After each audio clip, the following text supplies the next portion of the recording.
ჩვენ მოგვიწევს 26 ოქტომბერს, ანუ არჩევნების მიტაცების წლის თავზე დაგეგმილი საპროტესტო აქციის მნიშვნელობაზე ვისაუბროთ, მის მიზნებზე ამავე დროს, მაგრამ პირველ რიგში სტუდიაში მყოფ სტუმრებს ქეთი ქერაშვილს, ელენე ქაიხოსროშვილს, გიორგი კირთაძეს და ბაკურ ყვაშილავას. პირველ რიგში მინდა ვთხოვო შეეფასონ ის ვითარება, რომელიც აი გვაქვს ყოველდღიურ რეჟიმში დღე და ღამე ვიღვიძებთ, ამოწმებთ ახლობლებს, თანამშრომლებს, მეგობრებს, უბრალოდ ადამიანებს. ფართოვდება რეპრესიის მასშტაბიც, ისევე როგორც იზრდება წინააღმდეგობის ტემპერატურა საზოგადოებაშიც. რა ეტაპზე ვართ ახლა ჩვენ და როგორ შეიძლება შევაფასოთ დღევანდელი სიტუაცია, რომლის გავსვით საქართველოს უახლეს ისტორიას უბრალოდ არ ახსოვს. დავიწყოთ ბაკურით და ესე თანმიმდევრობით გამოვყვეთ. გისმენთ. ძალიან ძიმე დღე იყო ჩვენთვის, კი ვიცით რომ ეს დაპატიმრებები სულ გრძელდება, მაგრამ აი ჩვენი ერთ-ერთი დამფუძნებელი ნატა სლეპაკოვა დააპატიმრეს. 4 დღიანი პატიმრობა მიუჯიათ მისთვის.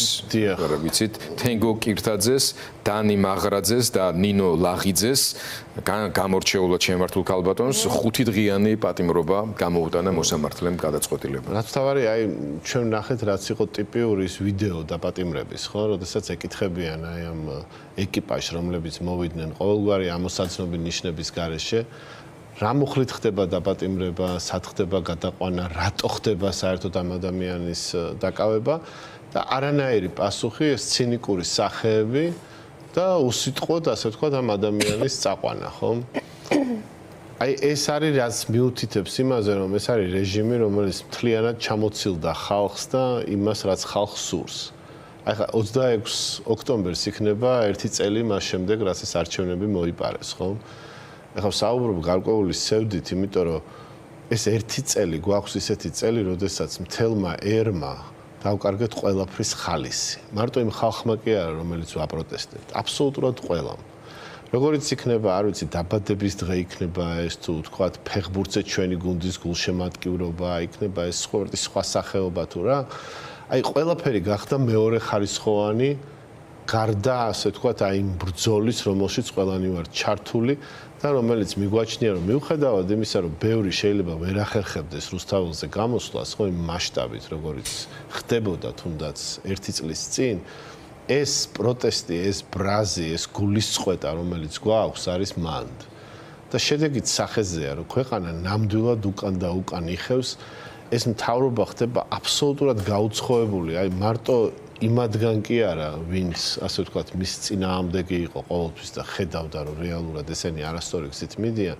თვითონ მათ მხარდამჭერებშიც კი უკვე იგრძნობა, რომ წარმოდგენაც არ აქვთ ეს ხალხი რას ემსახურებო. ისინი, ვინც მათი გმირები იყვნენ, დღეს გამოდიან და ამბობენ, რომ კი ფულს ვიპარავდით. მეორეს მხრივ, მე ვერ წარმომიდგენია, რომ ქართული ოცნების რიგით ამორჩეველს ეს გაკვირვებოდა. მათთვის ეს ჩვეულებრივი ამბავია. მათთვის აკაცუკი, იცით ვინ არის? მათთვის აკაცუკი ის არის, ვინც ტენდერს არ მოაგებინებს თავის სიძეს, არ მოაგებინებს თავის სიმამრს, არ მოაგებინებს თავის ახლობელს და მეგობარს. ამიტომ უსამშობლოები ზუსტად ისინი არიან მათთვის, ვინც ფულს არ იღებენ და თანამდებობებს აფუჭებენ, ხო? მეორე მხრივ ზუსტად ესეთი კაცი დაიჭირეს, ეხლა, რომელსაც ესეთი ის ქონდა და ამბობენ, რომ თურმე რაღაც კორუფციას ებრძვიან. ეხლა თვითონ ქართული ოცნებაც არ დაიჯერებს იმას, რომ რაღაცა კარგი ხდება. იმიტომ რომ ნახეს, რომ რასაც გვასწავლიდით და გვეუბნებოდით, ზუსტად ისეთ ადამიანებს იჭერთ. ჩვენ ეხლა ქართული ოცნება რომ კობახიძეების პარტია იყოს, ხო? ან კოლექტიური კობახიძის. არ ამგონია რომ ქართული ოცნების ამორჩევლისთვის ესე ყოფილიყო, ხო? აი ამაშუკელი რომ გავიხსენოთ, ხო? გარდაცვლილი უკვე, რას ამბობდა კობახიძეზე და იმ პარტიაზე, რომელიც თქვათ კობახიძის მმართველობის ქვეშ იქნებოდა, ხო? ვერ წარმოედგინა მას, რომ ეს ყოფილიყო და ამ დროს უკვე კოლექტიური კობახიძე ყავს. კობახიძე სუსის მმართველად, კობახიძე პარლამენტის თავმჯდომარე კობახიძე და კობახიძე თვითონ, ხო? ეს არ არის, აი წარმოიდგინეთ, არავის დაკვეთა მათ შორის არც ქართული ოცნების ამორჩევლის. პრინციპში ეს არის ივანიშვილის დაკვეთა. მან შექმნა თავის ხელოვნური ინტელექტი, სისტემა, რომელიც ემოციური ინტელექტის გარეშე მოქმედებს და ასრულებს იმას, რა განწყობასაც, რა სიგნალსაც იძლევა თავად ივანიშვილი. ბაკურ ამ თემას დაუბრუნდებით, ჩვენ მით უმეტეს კიდევ ერთ პოლიტიკოსი ყავს გიორგი სახით ეთერში. ელენეს მინდა მივცეს შესაძლებლობა სიტუაცია შეაფასოს და აქვე ვახსენოთ, რომ სასამართლომ რამდენიმე უთისინ მაიკო ბოკერიას 5000 ლარიანი ჯარიმა შეუფარდა, რაც ერთის მხრივ კარგი ამბავია, იმიტომ რომ ბავშვები ერთი მშობელი მაინც ეყოლებათ, მე ასე ვთქვათ, მაგრამ აი ეს 5000 ლარიანი ჯარიმა სამადლობელი რო გაგვიხდება მოსამართლისთვის, იმიტომ რომ დღევანდელ სიტუაციაში, როდესაც ჟურნალისტების უმეტესობა მაიკო ასეთია ზუსტად და მისი მეუღლეც, რომელიც საზოგადოებრივ მაუწყებლიდან სრულიად უსამართლოდ გამოუშვეს სამსახური დააკარგვინეს ადამიანს, ზოგიერთ შემთხვევაში მე მომისმენია კიდეც რამდენიმე ნაცნობისგან, რომ მირჩევნია, რომ რამდენიმე დღე მომისაჯენო, ვიდრე ეს 5000 ლარი, იმიტომ რომ ხალხს უპურის ფული არ აქვს და შემოსავალი ელემენტარულად. ხო, აი სიტუაციის შეფასება გავა. ვერანაირი ჯარიმა 5000 ლარიანი ვერ რაც უნდა სასაცილო იყოს, ახლა რაღაცა შეამსუბუქებს, ვერ შეამსუბუქებს აი იმ პანიკას და ტერორს, რაც აი სამი არასრულწლოვანი შვილი ყავთ მათ როგორც ახსენეს, რომლებსაც ორივე მშობელი, ასე ვთქვათ, აცალეს დღეს და აი ამ რეპრესიის აი ამ მასშტაბს და აი ემოციურ მდგომარეობას მათაც ვერაფერი ვერ შეამსუბუქებს. ხო, არ არის ნამდვილად მარტივი შესაძლებელი ის, რაც დღეს ხდება, უბრალოდ მე არ მინდა რომ ძალიან დრამატული ვიყო. მე მაქვს ასეთი განცდა, რომ აი ამ არ ვიცი რა დავარქვა იმ დაჭერების ფლეშმობით, რაც რეჟიმმა მოაწყო ბოლო დღეებში ძალიან ბრჭყალებში კარგი შესაძლებლობა მოგვცა ჩვენ იმისთვის რომ საზოგადოებამ გაიცნოს ვინ დგას მთელი ერთი წელია უკვე ყოველდღიურად რუსთაველზე, იმიტომ რომ ჩვენ სულ ესე მოიხსენიებით ხოლმე როგორც ვთქვათ აქტივისტები, ზოგ ადამიანს, ზოგ აქტივისტს იცნობს საზოგადოება, ხო, ეთერებით, სოციალური ქსელებით და ასე შემდეგ.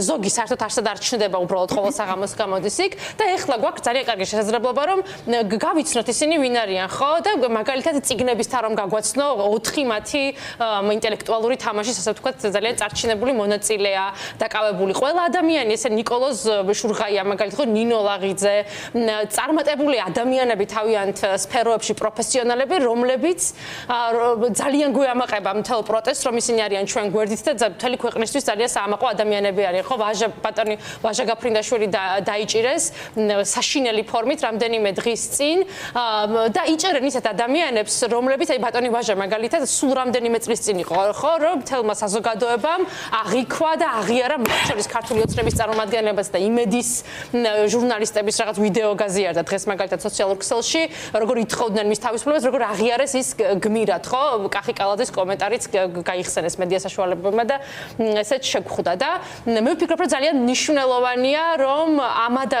რუსთაველის პროტესტს სახე მიეცა ახლა დავინახეთ ვინ არიან ეს ადამიანები და ისეთი ჯგუფის წარმომადგენლებს შეეხდნენ უკვე რომ ძალიან ბევრს უკვე უჭირს ჩუმად ყოფნა. მე რამდენიმე დღის წინ მაგალითად მოვისმინე ერთ-ერთი კომენტარი ადამიანის, რომელსაც შვილი დაუჭირეს 2 თუ 3 დღის წინ, აი ერთ-ერთი M 14 თუ 16 ადამიანში მოხდა და თქვა იყო გაოგნებული და თქვა რომ აი მე მაგალითად წელსაც ხმა მივეცი კახი კალაძეს და ვერ წარმოვიდგენი თუ ასე გაამწარებდნენ ახალგაზრდებს, ხო? ანუ ისე ფართოვდება ეს წრე ამ რაღაც ფლეშმობით, რომელშიც როდის გაიჭედებიან ჯერ კიდევ არავინ არ იცის, ხო? იმიტომ რომ ეს ბიუროკრატიული რესურსიც ცხადია, როგორც ჯარიმების შემთხვევაში მოხდა, ეხლაც არ არის ამოუწურავი. და ძალიან მნიშვნელოვანია რომ ეს პროცესი ესე აღვიქვათ. მე ვარ ერთ-ერთი ადამიანი, რომელსაც ძალიან დიდი მნიშვნელობა აქვს ყოველდღიურად რუსთაველის აი ამ გადაკეტვის სწორედ აქც, მაგრამ მე ნამდვილად არ ვარ ის ადამიანი, ვინც იტყვის რომ თუ მაგალითად პროტესტი გაგრძელდება ტროტუარიდან, ამით რაღაც ემოციურ თვალსაზრისით გაქრება სადმე პროტესტი. ხო, მე ამაში აი ამ ალტერნატიული კი ბატონო, მათ შორის გადაკეტვითაც და ამაში ძალიან მნიშვნელოვანია ჩემთვის იმ ადამიანების აზრი, რომლებიც აი ამ ეგრეთ წოდებულ პირველ ტალღაში მოყვნენ, მაგალითად, რომლებიც ერთხელ უკვე იყვნენ დაკავებულები, უკვე სადამდე ავედით, ხო, 70-მდე ადამიანები და საინტერესოა ჩვენი გადაცემის დასაწყისში ჩვენ უსმენდით ნინოსაც და მეყანწიშულსაც, მარიამსაც და ეს ადამიანები არიან, ხო, რომლებმაც არაერთხელ გაუღიათ მსხვერპლის სახით დრო, ენერგია, ნერვები და ასე შემდეგ სულით განან და მოხვდნენ იმაში, მაგრამ ხო, ანუ იქ სადაც საჭირო არის სიმამაცის გამოჩენა, საჭიროა იქ სადაც ჭკუითაც უნდა დაუპირისპირდეთ, ეს ორი ერთმანეთთან უნდა თანაცხოვრობდეს და შედეგს ეს მოიტანს. ძალიან მნიშვნელოვანია, ძალიან ბევრჯერ მოვისმინე მეც ეთერებში და მეც გავიმეორებ ამას, რომ პროტესტ რაც შეიძლება მეტად ვეცადოთ, რომ უფრო მეტად დაზიანდეს რეჟიმი ვიდრე პროტესტი. ცხადია, უბრალოდ ძალიან რთულია ჩემთვის მოწოდება რაიმესკენ, მე მხოლოდ იმისკენ შემიძლია ახლა მოწოდება გავაკეთო, რომ რაც შეიძლება მეტი ადამიანი გავიდეს ყოველ საღამოს რუსთაველზე, იმისთვის რომ რაც შეიძლება ხშირად ლეგიტიმურად გადაიკეტოს, კი ბატონო, და რაც შეიძლება ნაკლები ხელჩასაჭირი კონდეს რეჟიმს იმისთვის, რომ აი ესეთი დღეები მოგვიწყოს, ხო? ის ადამიანები სიტყვებიც არ მაქვს მათი სითამამის და მათი ამ გამბედაობის შესაფასებლად ნამდვილად, მაგრამ ვინც გადადიან, თქვენ შეამჩნევთ ალბათ, რომ პროტესტისთვისაც და აი ამ ადამიანებისაც ოლიმპიური სიმშვიდით ხდება ყველა აი ამ დაჭერებს და უფრო მეტად იჭედება ბიუროკრატიულად რეჟიმი და უფრო მეტად მათივე მხარდამჭერების ცხოველში რეპუტაციულად ზიანდება. რა ვაჟა გაფრინდაშვილის დაჭერა, მით უმეტეს ინფორმით დაჭერა იმ შეძახილებით თუ რეპლიკებით, როგორც ის დააკავეს, ხო ცხადია, არ გავიმეორებ, ცხადია ეს იყო შეცდომა და ისინი დაზიანდნენ და ასეთი შეცდომა მოხდება კიდევ ძალიან ბევრი. გეთანხმებით, რომ ძალიან მნიშვნელოვანია პასუხისმგებლობით მოვეკიდოთ ერთმანეთის თავისუფლებას. არა აქვს მნიშვნელობა 5 დღე იქნება თუ 2 დღე იქნება რეჟიმის ფიზიკური თავისუფლება აღკვეთილ მდგომარეობაში ყოფნა არის ძალიან დიდი მსხვერპლი და რა თქმა უნდა უნდა იყოს მათი დაზიანება.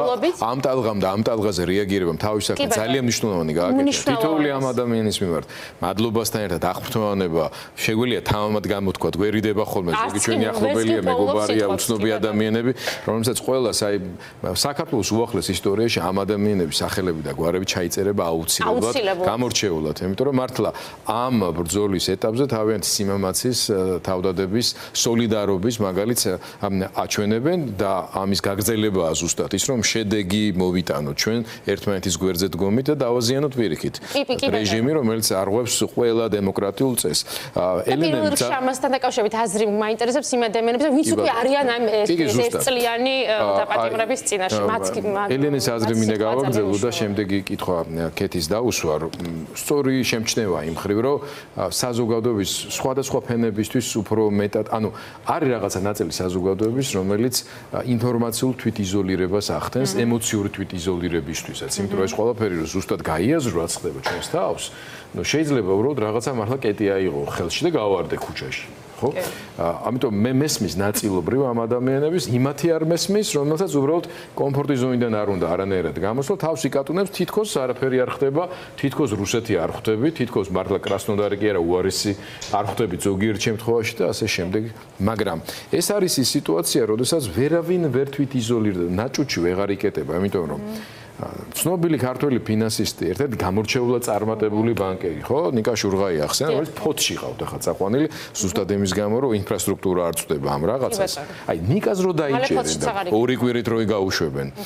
ფინანსური სამყარო, ბიზნეს სამყარო, საბანკო სამყარო შეუძლებელია, რომ ეს გაატაროს და არ გაიგოს უბრალოდ და რეაქცია არ კონდეს. ან მაგალითად, აი გიორგი ლიფონავა, ხო?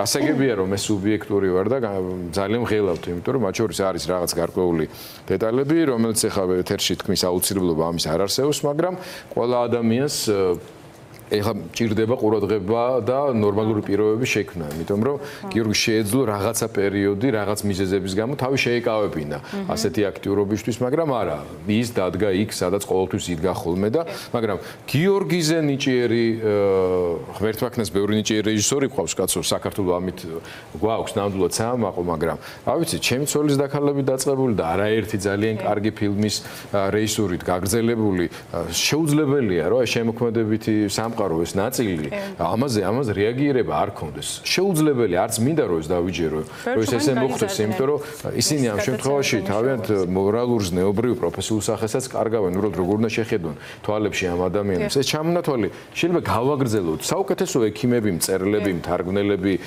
კომპოზიტორები, რა ვიცი, ყველა დარგის საუკეთესო მეცნიერები და ასე შემდეგ და ეს არის მნიშვნელოვანი ფაქტორი. ამავე დროს კეთი დღეს ქონდა შესაძლებლობა ძმას შეხვედროთ. ის განწყობები ძალიან საინტერესოა ახლა ჩვენთვის, რომ სტუდიაში შემოვიტანოთ და მაყურებელს გავაცილოთ. როგორც ძალიან დიდი მადლობა მოწვევისთვის. მინდა მოვიკითხო და სოლიდარობა გამოვცხადო თითოეულ იმ ადამიანს, რომელიც აი ამ დღეების განმავლობაში დაიჭირეს. არ ვიცი, მათი გამბედაობა ნამდვილად სამაგალითო არის თითოეული ჩვენგანისთვის, მიუხედავად იმისა, რომ მე ამ შემთხვევაში ჩემი სინდის პატიმრის ოჯახის წევრს წარმოვადგენ, ჩემთვის ნამდვილად ძალიან დიდი სიმამაცე არის, რასაც ეს ადამიანები აკეთებენ. დიახ, როგორც თქვენ ახსენეთ, დღეს ირაკლი ვნახე, მოიკითხა ყველა ის ადამიანი, ვინც რუსთაველზე დგას, მოკითხა გადასცა ყველა იმ ადამიანს, ვინც დღეს ტყვეობაში იმყოფება. მოიკითხა ჟურნალისტები, იმიტომ რომ თქვენ არ ვიცი იმხელა სამუშაოს აკეთებთ, იმხელა 8 წელს წევთ ამ პროცესებში, რომ არ ვიცი, თქვენ გარეშე ნამდვილად წარმოუდგენელი იქნებოდა. ეს არაფერი იმასთან შედარებით, რაც ციხეში ყოფილი ჟურნალისტები აკეთებენ თავიანთი პოზიციით. ამ ხრივ მოდი ახალი ამბავი ის არის, რომ რამდენიმე წუთის წინ ამჯერად მზია ამაღლობელს პრესის საერთაშორისო ინსტიტუტის ჯილდო გადაეცა და ესეც აღნიშნოთ, ასევე კიდევ ერთი აღიარება და მნიშვნელოვანი შემჩნევა არის მზიას ჩვენგან კიდევ ერთხელ განსაკუთრებული მოკითხვა, იმიტომ რომ ძალიან დიდი ხანია, რაც სრულიად უკანონო პატიმრობაშია და მზიას სახით ყველა ჟურნალისტი. ნამდვილად ვლოცავ ქალბატონ მზიას აღიარებას და რა თქმა უნდა ეს არის პირველი, რასაც ყველა იმ დაკავებულ ადამიანს რომ შემოიაროს და ამ ქალაქებსა და ქვეყნებში აკრიფოს ეს დამსახურებული ნამდვილად. ვეღარ ვითვლი რამდენია. ხო, როგორც თქვენ ახსენეთ, რთულია ძალიან რომ პროტესტის მიმართ როგორი დამოკიდებულება აქვთ ამ ფაზაზე? ძალიან ნერვიულობენ ჩვენზე, თვითონ ძალიან მხნედარიან, არ ვიცი, რაღაც მგონია, რაღაც სხვანაირ გამძლეობას იკრებ, როდესაც იქ ხარ და როდესაც იცი, რომ მართალი ხარ და როდესაც იცი და გააზრებული გაქვს, რის გამო ხარ იქ. ეს ადამიანები არ არიან კრიმინალები, განსხვავებით იმ ადამიანებისგან, რომლებიც დღეს, რა ვიცი, მილიონი ლარით გირაოთი გამოდიან და თორმე ჭირდებათ რაღაც გარკვეული დღეების რაოდენობა, რომ ეს მილიონი საიდანღაც იშოვან, მაშინ როდესაც უბრალოდ საზოგადოება და საზოგადოების ძალიან დიდი ნაწილი ცხოვრობს გაჭირვებული და ერთი რამ მინდა აღვნიშნო, რომ რუსთაველის აქცია და რუსთაველის პროტესტი არ მოიცავს მხოლოდ სინდისის პატიმრებს და ვადამდელ საპარლამენტო არჩევნებს. რუსთაველის პროტესტი ეკუთვნის ყველა იმ ადამიანს, რომელიც დღეს შეიძლება ვერ გამოდის გარეთ. გარკვეული მიზეზების და გამო. ეს შეიძლება იყოს შიში, ეს შეიძლება იყოს რაღაც სამსახურეობრივი მოვალეობები, რომლებსაც უბრალოდ რომელიც საშუალებას არ აძლევს იმას, რომ დღეს რუსთაველზე იდგეს. შიში ძალიან ადამიანური არის. მე არ მინდა მე მიფიქროს, რომ მე ან ვინმე რუსთაველზე მდგომი ადამიანი ვინმეს განიკითხავს, ან განკიცხავს იმის გამო, რომ იქ ვერ დგას. ან ჩვენ ძალიან კარგად გვესმის ეს ყველაფერი ადამიანური არის, უბრალოდ რაღაც მომენტში შანსი არ არის, რომ ამ ადამიანების მეზობელი, ამ ადამიანის ოჯახის წევრი, დედმამიშვილი, მშობელი არ დაიჭირონ, უბრალოდ გამორიცხული იმდენად ფართოდ აქვთ მათ საცეცეები გადგმული უკვე და გონიათ რომ ყველაფრის უფლება აქვთ, რომ ზუსტად ვიცი რომ ქართველი არის ქართველი, ბელორუსი ხალხი არის სხვა საზოგადოება. ქართველი საზოგადოების დამორჩილებას, ქართველი ერის დამორჩილებას ძალიან დიდი ხანია ცდილობს რუსეთი, ხო? ეს არ არის რაღაც შეფარული თემა. საზოგადოებას დემოკრატიული განვითარების ძალიან მოკლევადიანი გამოცდილება ჰქონდა. აქ ჩვენთან მთელი თაობები აღიზარდა. რა თქმა უნდა, შესაბამისად დემოკრატიისთვის ბრძოლაში და ამ დემოკრატიის გაუმჯობესებაში გაატარა. რა თქმა უნდა, შესაბამისად ვერანაირად ვერ მოხდება. ეს უბრალოდ დროებითი არის. მე ნამდვილად მჯერა და ნამდვილად ვიცი, რომ ქართველი დღეს შეიძლება ხმას არ იღებდეს, მაგრამ ხვალ დრო ამოიღებს ხმას, ეს ისეთი ჭექარა იქნება, რომ თელ არ მხოლოდ ამ ქვეყანას, არამედ ქვეყნის ფარგლებს გარეთაც გავა. და ზუსტად მჯერა იმ საზოგადოების და ვიცი რომ ქართველი ქართველს არ გაწირავს და ქართველი ქართველს აი ამ ომში განსაკუთრებით რუსთან ბრძოლაში არ გაწირავს. დღეს შეიძლება ეს ადამიანები სახლებში არიან, ეს ადამიანები შეიძლება ფიქრობენ რომ რაღაც გარკვეულ თავის სოციუმში არიან, მაგრამ ამ სოციუმსაც მიწვდებიან და ბოლო პერიოდის მოვლენები, რაც ქართულ ოცნებაში ტრიალებს, თუნდაც ღარიბაშვილი, ლილუაშვილი და ასე შემდეგ ამ ადამიანების დაჭერით, ნუ ჯერ არ დაუჭერიეთ, მაგრამ ყოველ შემთხვევაში აი მუქარით აჩვენებს იმას, რომ არც თვითონ ქართულ ოცნებაში არ არიან ხელშეუხებელნი და არ აქვთ რაღაცა პანაცია არ არის იყო ქართული ოცნების წევრი და პირველი იცოდეთ ყოველთვის რომ ჩვენ პოზიციებს ყოველთვის დავიცავთ, მაგრამ ის ადამიანები რომლებიც გუშინ ქართულ ოცნებას ადიდებდნენ და აქებდნენ, ხვალ ჩვენ უფრო ადამიანურად მოვეპყრობით ამ ადამიანებს, რომლებიც პროტესტში ჩაერთვებიან, ვიდრე თვითონ ოცნების წევრები და აუცილებლად გავუშვებენ. აუცილებლად მე ამიტომ არის ვამბობ, რომ ჩვენი კარი ყოველთვის ღია, ყველა იმ ადამიანისთვის, რომლებიც მზად არიან. ეს ძალიან მნიშვნელოვანი გზავნილია. გიორგი, პოლიტიკური პარტიები და ზოგადად პოლიტიკური სისტემა არ არის თავის საუკეთესო მდგომარეობაში, ვერც იქნება. ავტორიტარიზმი და ტოტალიტარიზმის ეტაპზე გარდამავალ ფაზაში ვართ. დღევანდელი დღე ამ ხრივ თქვენი კოალიციისთვის კიდევ უფრო მეტად მძიმე იყო, იმიტომ რომ გოგოები, ქალები, გიორგი ლემოჯავაც, რა ვიცი, ყველა დაიჭირეს. მე მგონი ბაჭოქი ახლა ვფიქრობდი, რომ გიყურებდი, რომ აი ვინ არის დარჩენილი კიდე თქვენგან, არ ვიცი რა. თელი პარტიები დაჭერილები, ესე გამოდის. ხო, თქვენ და თენგო იყო ჩვენთან სტუდიაში და დღის განმავლობაში რო გადიოდა, მაგრამ ამ სტუდიაში მყოფი ადამიანების დიდი ნაწილიც უკვე პატიმრობაში არის. დღეს ზვიად კვარაცხელია თანაწამყვანობის მოვალეობა შეასრულა და გავიდა. ქვევიდელოდენ უბრალოდ ეთყობა პირდაპირ ეთერის დროს საჩვენებელი ვარ ყოფილიყო, არ ჩათვალე საჭიროდ. მაგრამ მაინც მინდა რომ უფრო აი პოლიტიკურ კონტექსტში შეაფასოთ. კი არა შეაფასოთ ეს სიტუაცია, იმიტომ რომ ბევრი რამ მნიშვნელოვანი ხდება, რაც ყურადღების მიღება კი არ გრჩება, უბრალოდ აი ამ ადამიანური ისტორიებისა და არ მინდა სიტყვა ტრაგედია ვახსენო, მაგრამ ემოციების გადამკიდედ, ну ჩვენ თვითონაც გვიჭირს ამაზე კონცენტრირება. მაგალითად, დღევანდელი ამბავი, რომელიც იმ Reuters ცნობილ ინფორმაციას მოყვა ყულევის ტერმინალთან დაკავშირებით, გაირკვა, რომ პარტნიორი ამ მისი მფლობელების მაკასათიანის ვაჟი არის პარტნიორი რუსეთის სამხედრო დაზვერვის გერუს ეს ძველთაობას უფრო კარგად გვახსოვს, გრუს უფროსის მოადგილის ვაჟის პარტნიორი არის. ну, რა ვიცი, მეტი რა მტკიცებულებები, რა მინიშნებები, რა დოკუმენტები, ფაქტები უნდა დაიდოს კიდე იმისთვის, რომ საზოგადოების უმრავლესობამ, რომელმაც დაიჯერა გასულ წელს და შედეგით იმიტომ იყო ისეთი, მაგრამ სხვაგაბარად მოტივირებული გახდეს კიდევ რომ საქართველოს რუსეთის უკანა ეზოდ რო ყალიბდება და ეს გრძელვადიან პრობლემებს უქმნის ამ ქვეყანას, ეს გაიაზროს. ამასთან დაჭერების ეს სერია, რომელიც მიდის, ხო, ქეთი რაც საუბრობდა, დღეს ღარიბაშვილი ვახსენეთ, მაგრამ აი ინდური სერიალებისთვის დამახასიათებელი შენელებული მოძრაობებით მიდის. ეხლა მოითავეს ნაწილობრივ ღარიბაშვილს, ალბათ მომავალ კვირიდან დაიწყება სერიალი ლილუაშვილთან დაკავშირებით. ჩვენ გვაქვს კიდევ გარკვეული ინფორმაციები, რომელსაც ვაზუსტებ და ხვალ დილიდან უკვე ფორმულაზე მოვყვებით, სხვა სფეროში, სხვა სამინისტროში ძალიან მსხვილი ფიგურების დაკავებასთან დაკავშირებითაც, ანუ ახალი მინისტრი კიდევ რიგში. სანამდე მივა ეს პროცესი. მადლობა მოწვევისთვის და ამ შეაძლებლობისთვის. ბევრი კითხვა დამისვით, შევეცდები რაღაცა თანმიმდევრულად ჩამოვაყალიბო.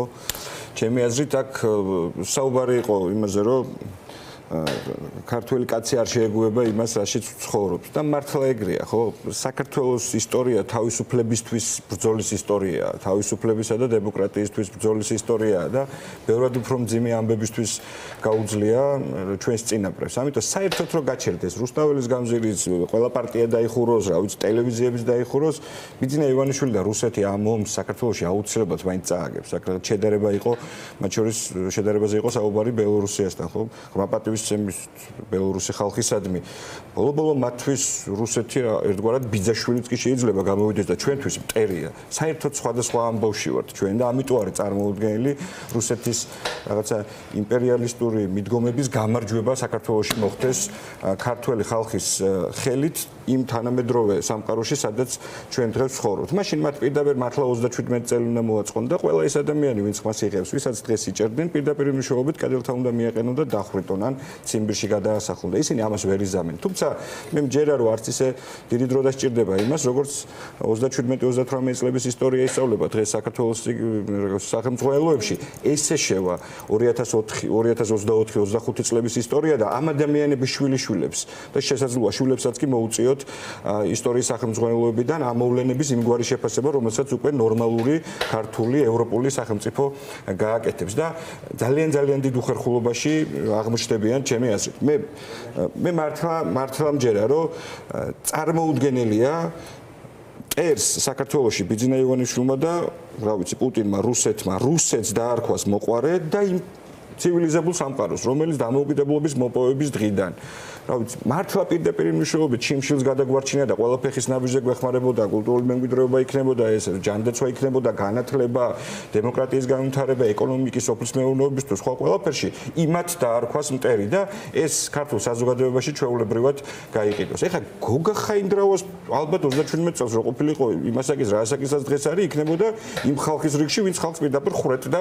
კედელთან განსხვავებულად მოაზროვნე ადამიანი. ადამიანებს. და რა ხალხი დაიჭირეს დღეს გუშინ წინ და რა ხალხს იჭერენ საერთოდ ამ დღეებში და ვის მიმართ მიმდინარეობს რეპრესია. ამ ქვეყნის საუკეთესო ადამიანებს, თავის სფეროში განსაკუთრებით წარმატებულ ადამიანებს. ცოტა ხნის წინ გადავამოწმეთ და ისტორიკოსი ირაკლი ვეშაგურიძე, რომელიც ერთხელ ადრე ყავდათ დაკავებული, აღმოჩნდა რომ ასევე არის დაკავებული ახლობლებს ცნობა არ ქონდათ მას საკმაოდ დიდი ხნის განმავლობაში და ესეთი მოვლენაა, როცა ადვოკატი ვერ აგნებს მთელი დღის განმავლობაში. ეგ არის 27 წელს სახლიდან გასული ადამიანი სახლში ვეღარ ბრუნდებოდა და ირაკლის შემთხვევაში მის მეუღლე წერდა თუ არ ვშტები, რომ ანუ მოსავლეები ყავდა და მოსავლებთან უნდა ამოსულიყო და რაღაც პროდუქტების საყიდლად ჩავიდა და უკან აღარ დააბრუნდა. წარმოვიდგინეთ ესე იგი როგორც თქვენი კოლეგა მშობლების დაკავება, რომელსაც 3 მცირეწლოვანი შვილი ჰყავთ.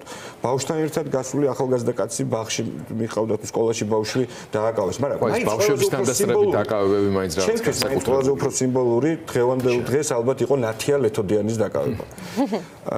ელნე ამბობდა, რომ როგორ ამაყად ხდება ჩვენ იმიტომ გვეღიმება ხა აქციის მონაწილეები რო არ ჩათვალოს ბებიის რეაქცია იყო. შესეთი თვითონ ნათიას სიმშვიდე იყო გადამდები ყველასთვის. სტარად შვიდად და არ მხოლოდ ეს ადამიანები, მათი ოჯახის წევრები როგორ ხდებიან ყველაფერ ამას, ხო? და ბებიას რეაქციაც რომელიც ეუბნება, რომ გიჯერე ქურთუკი მოიცვე არ შექცივდეს და ეს ძალიან შვიდად. ანუ წარმოუდგენელია რომ ამ ხალხს მოუგოს ბიძინა ივანიშვილმა და იმ ხალხმა ვინც დღეს მას ირგვლივ ყავს შემოკრებილი. მართლა ხო აღარ ბნელა 21 საუკუნეში. როგორ შეიძლება ხელისუფლება ერქვას ადამიანებს და რაღაცა ჩვენს მომავალზე პასუხისმგებლობას ღებულობდეს ის ხალხი, რომლებსაც თვითონ უგეუნებიან, აგერო 84 ბინა აღმოუჩინეს. უკანონოდ რაღაცა არის უკანონოდ დაშოვნე 84 ბინა ეს მინიმუმია ალბათ იმისა და ზღვაში წვეთია რასაც ვისმენთ ხო ეს ხდება იმ დროს როცა უამრავი ჩვენი თანამოქალაქე მექსიკის გავლით ერთი ბინა რო იყიდოს და ბანკის პროცენტი გადაიხადოს რაღაც მექსიკის გავლით მიდის ამერიკაში და ათასწლელებაში და უბედურებაში არის წარმოუდგენელია მოკლედ ამ ყველაფერთან შეგუება მე ჯერა რომ ჩვენ ახლოს ვართ იმ რეალობასთან როცა რუს პროტესტი მხოლოდ რუსთაველის ქუჩაზე ან ბათუმი ქუთაისი ზუგდიდ სათმისხმო ქალაქებში კი არ იქნება საქართველოს ყველა ქუჩასა და სოფელში, ყველა უბანში და ყველა კორპუსში. ესე თავდება და ესე ამთავრებენ ზოგადად რეჟიმები თავიანთ მოღვაწეობას.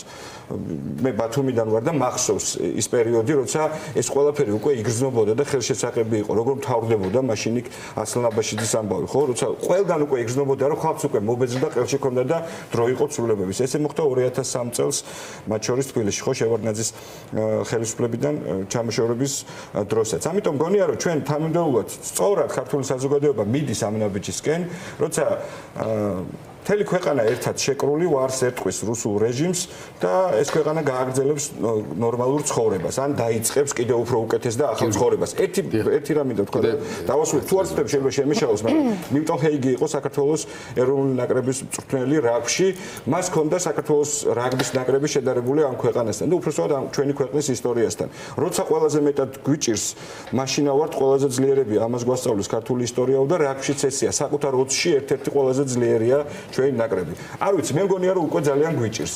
ამან უნდა გაგვაერთიანოს ალბათ ყველა, ამან უნდა გაგვაკეთებიოს უფრო დიდი ერთობა, არ ვიცი, ეს იქნება რუსთაველძეც თუ მთელ ქვეყანაში პოლიტიკურ პარტიებს, სამოქალაქო აქტივისტებს, ყველა აქტიურ ადამიანს შორის და კარგი სწორი ერთობისა და კოორდინაციის პირობებში წარმოუდგენელია რეჟიმმა ეს არის რაზეც მინდა განსაკუთრებით თქვენთან და ბაკურთან მიმართებაში ასე ვთქვათ გავამახვილოთ ფოკუსი ჩვენი შემდეგ თემაზე საუბრის დაწყებამდე მანამდე დავაანონსოთ კიდევ ერთხელ რომ 26 ოქტომბერს შედგება დიდი მსვლელობა რომელიც რესპუბლიკის მოედნიდან დაიწყება და პარლამენტის მიმართულებით მსვლელობა იქნება დეტალებს თქვენ უფრო მეტად გვეტყვით დღეს ამ მოვლენას ისე როგორც მიმდინარე პროცესს გამოეხმაურა საქართველოს მეხუთე პრეზიდენტი სალომე ზურაბიშვილი მოდით მისი გამოსვლის ნაწყვეტი მოვისმინოთ და დავბრუნდეთ სტუდიაში 26 ოქტომბრის აღნიშვნის თემაზე სასაუბროთ.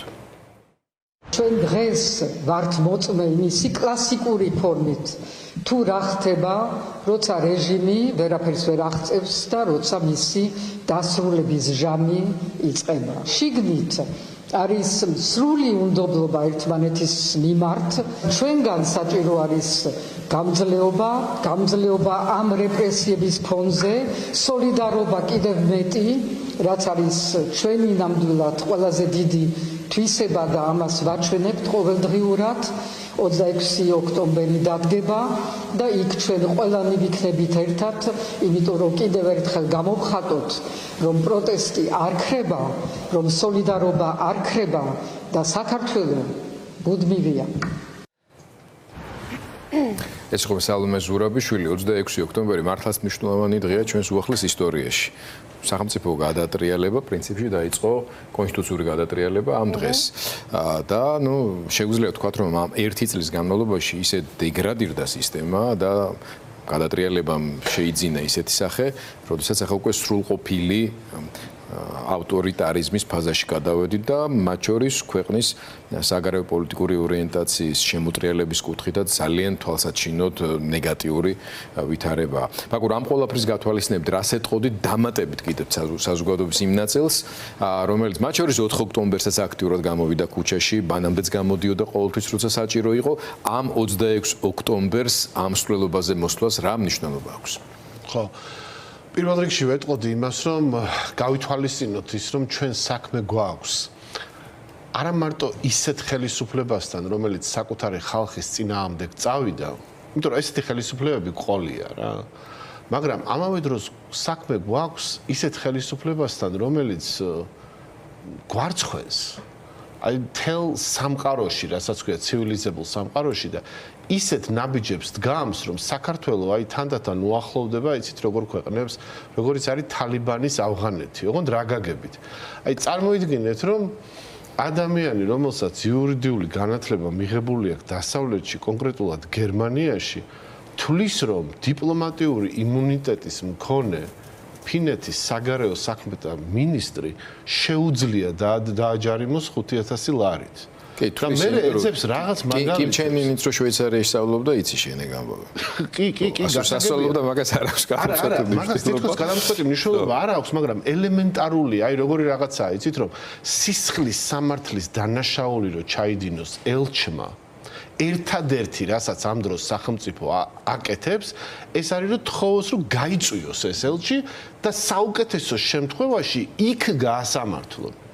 შენ როდესაც გამოდიხარ და ესე სინამდვილეში ანერვიულებული, თორე ხა ჩვენ ვამბობთ რომ თითქოს აი ემოცია არ ემჩნევა და ცივსისხლიანია, არა, სინამდვილეში როგორც ჩანს ეს ჩვენი ეგრეთ წოდებული პრემიერ-მინისტრი საერთოდ გასულია რაციონალური აზროვნებიდან და ეს იურისტი ადამიანი აჯარიმებს დიპლომატიური იმუნიტეტის მქონე საგარეო საქმეთა მინისტრს, მე ამას აცხადებს ოფიციალურად და ამბობს, რომ ეს არის ჩვეულებრივი მოვლენა. აი, ფაქტიურად ეს არის, რომ წარმოიდგინეთ, აი, გამოქვაბულიდან რომ გამოვიდეს ვიღაცა, ხვდებით, აი, სრულიად, აი, არაცივილიზებული, არაფერი არ იცის რა. არ იცის, რომ ჯერ კიდევ მე-17 საუკუნიდან იწყება ეს ცნება. მე-17 უფრო ადრეც, აი, თამარის დროს გავიხსენოთ, ხო? აი ერთადერთი ის იყო რომ სილა გააწნეს და იმაზეც ის იყო რომ აი როგორ გააკეთეთ ეს რომ ელჩი იყო და აი ვერ მოვითმინე და ბოდიში ხო წარმოიდგინეთ უბრალოდ იმიტომ რომ ეს ადამიანი ჩავიდა და ხალხს დაელაპარაკა მიაჩნია რომ 5000 ლარიანი ჯარიმა უნდა გამოუწეროს და მიაჩნია რომ ეს არის ქვეყანა და საქართველო არასოდეს არ ყოფილა ასე დამოუკიდებელი აქვთ გამოკიდული ასე ურცხვად და უნამუსოდ, რასაც ქვია, ხო? აი მხიდზე. კი, და ამ ბორტნიკოვის ციტატებს ქართულად ნათარგმნს პირდაპირ სინტაქსით იგივეთიც იმეორებენ იმავე დღეს, იგივე პრემიერი. აბსოლუტურად. ერთი ზედმეტი სიტყვა გადაცნობით მაინც თუ წამოსცენია დროდესმე პუტინთან, რუსეთთან მიმართებაში ან რომელიმე ლავროვთან მიმართებაში. აი წარმოიდგინეთ, დავეცით იმ დონეზე, რომ აი ეს მეორე კობახიძე რო არის პარლამენტის თავმჯდომარე, ხო? გამოდის და ამბობს, რომ პროტესტის უკან დგას ბრიუსელი. აი ისეთ დონემდე მივედით რომ როცა ვიცით რომ კრემლია ჩვენი ქვეყნის მთავარი მოწინააღმდეგე, კრემლის მაგივრად ბრიუსელს ასახელებენ, ვაშინგტონს ასახელებენ, აი იმ ქვეყნების დედაქალაქებს, რომლებმაც აქამდე მართლა კბილებით მოგვიტანეს, ხო? აი ეს შემოტრიალება გააკეთეს, წარმოიდგინეთ და მიაჩნიათ რომ ეს გაუვათ რა და ამიტომ აი ეს არ უნდა გაუვიდეთ 26 ელენე 26 ოქტომბერი. კი ბატონო, პირველ რიგში თუ უფლებას მომცემთ ერთ შესწორებას შევიტანდი 26 ოქტომბერი არის თავარი დანიშნულება პირველ რიგში არის გარკვეულწილად რაღაც ემოციური გამომშვიდობება აი ძალიან დიდ ნიჰილიზმთან რაც სამწუხაროდ დაინერგა 4 ოქტომბრის შემდეგ ეს უნდა იყოს და იქნება უცებრად დარწმუნებული რომ ეს მოლოდინი არის ჩემ გარშემო ძალიან ბევრ ადამიანში მოლოდინი დიდი აქციის ამის ძალიან დიდი სურვილი ერთმანეთის კიდევ ერთხელ დანახვის ეს უნდა იყოს ახალი სიცოცხლის გახსნა პროტესტისთვის და რეჟიმისთვის იმის ჩვენება რომ არცაც წასულა ჩვენი არც მონდომება არც ნებისყოფა და არც ძალა იმის რომ იმდენი ხანი ვიყოთ ამ პროტესტში რამდენი ხანის დაგჭირდება იმისთვის რომ რეჟიმი დავამარცხო პირველ რიგში ეს არის ეს და მხოლოდ შემდეგ შეგვიძლია მას უწოდოთ რაღაც არჩევნების ასე ვთქვათ წლის თავი ან პირველ რიგში არის ახალი პროტესტის ამ დღეს ემთხვევა კი ბატონო უბრალოდ ეს არ არის ასე ვთქვათ არჩევნების წლის თავი არამედ პირიქით ძალიან პოზიტიური მესიჯი აქვს და პრეტენზია ამ დღეს და ამ დღის ორგანიზატორებს რომ ეს იყოს პროტესტისთვის ახალი სიცოცხლის გახსნა ძალიან მნიშვნელოვანია აი დამთრგუნველი დღეების შემდეგ რაც 4 ოქტომბერს მოყვა ეს იყო 4 ოქტომბერთან დაკავშირებული რაღაც სისხლის სამართლის წესით დაჭერები ეს იყო შემდეგ ამ გზის გადაგეს რეპრესიული ახალი კანონმდებლობა ძალიან გვჭირდება ყველას იმ ადამიანებსაც ვინც ყოველდღიურად ვართ პროტესტში ჩართული იმ ადამიანების ზურგის კიდევ ერთხელ დანახვა და კიდევ ბევრჯერ ამის შემდეგ ხო ვისი ლეგიტიმაციითაც ჩვენ ვკეტავთ ყოველდღე მაგალითად რუსთაველს ძალიან მინდა ვთხოვო ყველას რომ მოიცალონ ამ დღეს 26 ოქტომბერს საღამოს 7 საათზე 19 საათზე ვიკრიბებით რესპუბლიკის მოედანზე და გავემართებით მარშით რუსთაველზე, რა თქმა უნდა, ჩვენი ძირითადი საპროტესტო დანიშნულების პარლამენტის მიმართულებით. მადლობა ელენე და კეთი. თქვენ მუდმივად ხართ წარმოდგენილი და მეტიც ხშირად მთავარი ორგანიზატორებიც იყავით სინდისის პატიმრების ოჯახის წევრები, სინდისის პატიმრების ოჯახის ცალკეული წევრები დამატებით აღმოჩნდა ახლა ბატონი ზურაბი აღმოჩნდა საპატიმროში. დარწმუნებული ვარ თქვენ მათი სახელითაც ლაპარაკობთ ახლა და 26 ოქტომბრის აი ამ დიდი შეკრების მნიშვნელობაზე ისაუბრებთ. ხო, ну რეალურად 26 ოქტომბერს როგორც თქვენც აღნიშნეთ, რეალურად დაიწყო კონსტიტუციის რღვევა ქართული ოცნების ხელით და დააგვირგვინა ბატონმა ირაკლი კობახიძე 28 ნოემბერს, როდესაც უკვე ნათლად წარმოაჩინა, ასე რომ ვთქვათ, მათი ზრახვები, რომ გამოაცხადა, რომ შეწყდა ევროინტეგრაციის პროცესი საქართველოში. რეალურად ეს ამ ბიჭების იქ ყოფნაც სინდისის პატიმრების იქ ყოფნაც ზუსტად აი ამის რაღაცა ძალიან სიმბოლური აღნიშნული დღის დასაწყისი არის და ყველა იმ ადამიანს ვისთვისაც ეს დღე 26 ოქტომბერი იყო მოპარული და ჯიბეში ჩადებული ზუსტად ისევე როგორც იდებენ თითოეული საქართველოს მოქალაქის შემოსავლებს ჯიბეში და შემდგომ აღმოჩნდება რომ თურმე მათ რაღაც კორუმპირებული ადამიანები ყავდა ნუ კობახიძეს რომ ვკითხოთ ფული წინო დაუდონ მის გუნდის წევრებს ხელს არ მოკიდებენ, მაგრამ როგორც აღმოჩნდა, ძალიანაც მოკიდებენ და არაერთი ჟურნალისტური გამოძიება იყო სხვათა შორის გაკეთებული და არაჩვეულებრივი რეპორტაჟები იყო თითოეული იმ ჟურნალისტის, რომლებმაც ამხელად რო დაყვეს, რომ თითოეული ეს ინფორმაცია მოეძიებინა და ამას ძალიან დიდი ხანი იყო, რომ ამბობდნენ მსგავს არასამთავრობო ორგანიზაციების შვილიც არ უნდა დავივიწყოთ უზარმაზარ საქმეს აკეთებენ, ამიტომაც ელუსმია და ამიტომ უნდა გააუქმებთ. კი ბატონო, თურმე აღმოჩნდა, რომ ძალიანაც იპარავენ და ძალიანაც მიაქვთ ჯიბეში საქართველოს თითოეული მოქალაქის შემოსავალი და ის გადასახედები, რასაც ვიხდით თითოეული საქართველოს მოქალაქე. ასე რომ 26 ოქტომბერი არა მხოლოდ კიდევ ერთხელ მინდა დავძინო, არ აღნიშნავს მხოლოდ კონსტიტუციის დარღვევას, არამედ აღნიშნავს იმ თითოეული გაბრაზებული საქართველოს მოქალაქის პროტესტს, რომელიც უკვე ძალიან დიდი ხანია მიდის, წელიწადი გახდება უკვე და ბოლომდე გავაგრძელებთ ბრძოლას იმ იდეისთვის, რასაც ქვია თავისუფალი და დამოუკიდებელი საქართველო. ასე რომ ყველას გელოდებით 26 ოქტომბერს ვისაც მნიშვნელოვანი არის. 26 ოქტომბერს 7 საათზე რესპუბლიკის მოედანზე გიორგი რაღაც გარკვეული საორგანიზაციო ჯგუფი არსებობს და მუშაობს, რომ ფორმა კონდეს ამ მსვლელობასაც და ორგანიზებულად გამართული იყოს, თუმცა გადაცემის უბრალოდ ჩვენი საუბრის დასასრულს თქვენ კიდევ ერთხელ ბაკურის არ იყოს მინდა გთხოვთ აქცენტი იმაზეც გავაკეთოთ, რომ პოლიტიკური შემადგენლის უკან შემოbrunების აუცილებლობაზე ვთქვათ რამდენიმე სიტყვა მიუხედავად იმისა, რომ რეჟიმი ყველაფერს აკეთებს, რომ ფიზიკურად მოარიდოს გარიდება პოლიტიკოსების ციხეებში, ანუ აიძულოს ქვეყნიდან წავიდეს და ასე შემდეგ, აუცილებლობა ამის არ ქრება, პირიქით იზრდება. ასეთი ტიპის მსვლელობები, საზოგადოების განწყობები, რამდენიც საყურადღებო უნდა იყოს პოლიტიკური ორგანიზაციებისთვის, რომლებსაც ჰქონდათ განსაკუთრებით ბოლო თვეების განმავლობაში ერთმანეთსაგან ძალიან განსხვავებული შეხედულებები, იგივე 4 ოქტომბერთან მიმართებაშიც, რომ ფურცელი გადაიშალოს. კი არ დავივიწყოთ არაფერი, უბრალოდ ამ ეტაპის მნიშვნელობის გათვალისწინებით ცოტა უფრო მეტი პერსპექტივები დავანახოთ საზოგადოებასთან. გავიქე. მოკლედ, პირველ რიგში 26 ოქტომბრის მნიშვნელობაზე 2024 წლის 26 ოქტომბერი, ხო, თანამედროვე საქართველოს ისტორიისთვისაც რაღაცა განსაკუთრებული და მნიშვნელოვანი დღე იყო. ხო, ამ დღეს რეჟიმმა შეძლო ძალაუფლების მიტაცება და მას ეს ძალაუფლება რისთვის სჭირდება, ჩვენ ყველამ კარგად ვნახეთ. ოქროს ზოდები, სახლებში დალაგებული, მათი კარგად ყოფნა და საერთოდ არ აინტერესებთ ქართველი ხალხის ბედიღბალი. არა და ამასობაში ჩვენ ვართ ამ ქვეყანაში ბევრად უფრო მეტნი, ჩვენ ვართ უმრავლესობაში, ჩვენ წაგვართვეს არჩევანი.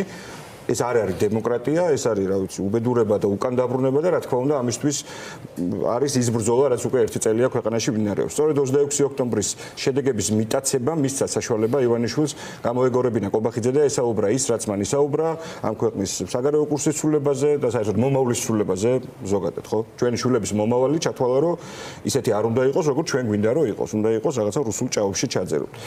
მე ელენის მეთანხმები ამ ნაწილშიც, რომ 26 ოქტომბერს სხვა მნიშვნელოვანი დატვირთვაც აქვს, ეს არ არის მხოლოდ 1 წელი არჩევნების გაყალბებიდან და მისი გაპროტესტება, ეს ეხლა განსაკუთრებით მნიშვნელოვანია და განსაკუთრებით მნიშვნელოვანია, რომ ძალიან ბევრი გამოვიდეთ, თუკი არსებობენ ადამიანები და სამწუხაროდ როგორც ჩანს არსებობენ ადამიანები, ვისაც გარკვეული იმედგაცრუება მთელი ამ 1 წლის განმავლობაში რაღაცა ეწვია, განსაკუთრებით ეს შესაძლოა მოხდარიყო 4 ოქტომბერს, ორივე მიზეზის გამო, ეხლა ძალიან მნიშვნელოვანია, რომ პირველ რიგში ერთმანეთს დავანახოთ, რომ ვართ ბევრი და ვინახოთ, რომ ჩვენ ვართ ბევრჯერ უფრო მეტნი, ვიდრე რეჟიმის წარმომადგენლები, ეს იგრძნოს რეჟიმმაც.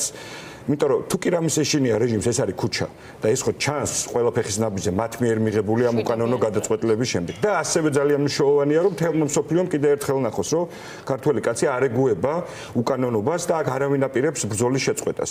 თორე არ ვიცი, თუ აქ ბრძოლა შეწყვეტა ისევე როგორც, რა ვიცი, სხვა ქვეყნებში შესაძლოა, რომ ვიღაცებმა ჩათვალონ, რომ რაღაც ინტერესების გამო მე შეიძლება მათ შორის ავტორიტარებს თუ დიქტატორებსაც ესაუბრონ. ეს ესე არ უნდა მოხდეს, ქართველმა ხალხმა ბრძოლა აუცილებლად უნდა გააგრძელოს, უწყვეტობა არის მნიშვნელოვანი, მაგრამ პროტესტის მრავალფეროვნებაც არის მნიშვნელოვანი და ამის შემადგენელი ნაწილი არის 26 ოქტომბრის აქციაც. მე დარწმუნებული ვარ, რომ ძალიან ბევრი ადამიანი იქნება 19 საათზე რესპუბლიკის მოედანზე და შემდეგ ერთად გადავინაცვლებთ რუსთაველის პროსპექტზე. რაც შეეხება იმ ნაწილს, რაც თქვენ საუბრობდით, ეგ რაღაცა მეტ კოორდინაცია თუ არ ვიცი, თანამშრომლობა თუ რაღაცა უკეთესი, მოკეთ საუბარი პოლიტიკურ პარტიებსა თუ პოლიტიკურ აქტორებს შორის ერთმანეთთან, მე იმაშინე რომ ეს არის უმნიშვნელოვანესი და აუცილებელი, გამორიცხულია სხვაგვარად იმ მასშტაბის რეჟიმის დამარცხება, რომელსაც პირდაპირ ვლადიმერ პუტინი უჭერს მხარს და ამაგრებს, ან რა ვიცი, მისი გამტარი არის. ამიტომ ძალიან კარგია, რომ 26 ოქტომბერს ეს არ არის პოლიტიკური პარტიების მიერ დაანონსებული აქცია, ხო? მხოლოდ არც მხოლოდ სამოქალაქო აქტივისტების,